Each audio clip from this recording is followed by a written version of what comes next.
High বন্ধুরা, আমার YouTube চ্যানেলে তোমাদের স্বাগত। আজকে শিম বিচি ডাল রান্না করব। সেই জন্য শিম বিচিটাকে ভিজিয়ে রেখেছিলাম সারা রাত।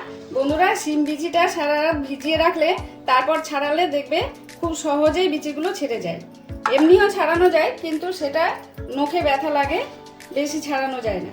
তো এই দেখো বন্ধুরা, আমি রাত্রে ভিজিয়ে রেখেছিলাম, এখন ছাড়াচ্ছি। দেখো কি সুন্দর ফটাফট ছেড়ে যাচ্ছে।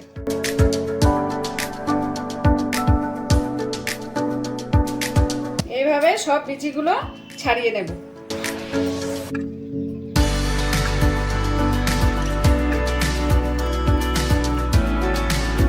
এই দেখুন বন্ধুরা, আমার শিমের বিচিগুলো ছাড়ানো হয়ে গেছে সব।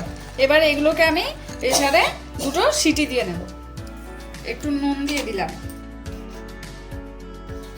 বন্ধুরা, আমার এটা 3টে সিটি পড়ে গেছে। দেখুন এগুলো কি সুন্দর গোটা গোটাও আছে, আবার সিদ্ধও হয়ে গেছে। এবার এটাকে একটু আমি ঘুটে নেব, একটু দানা দানা রেখে ঘুটে নেব। এবার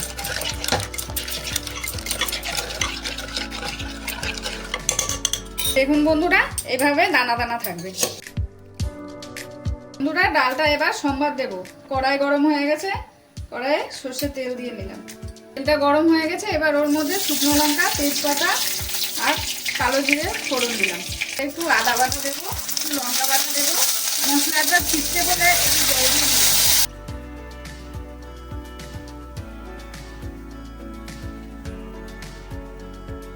একটু হলুদ গুঁড়ো দিলাম। মশলাটা কষানো হয়ে গেছে, এবার ডালটা ঢেলে দেবো।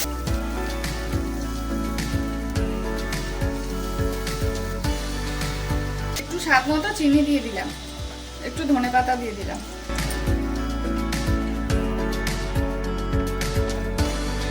বন্ধুরা, ডালটা আমার ফুটে গেছে, এবার ডালটা নামিয়ে নেব। শিম বিচির ডাল এভাবে একদিন করে খেয়ে দেখবে, খুব স্বাদ লাগে বন্ধুরা। বন্ধুরা, এই দেখো আমার ডালটা রেডি হয়ে গেছে।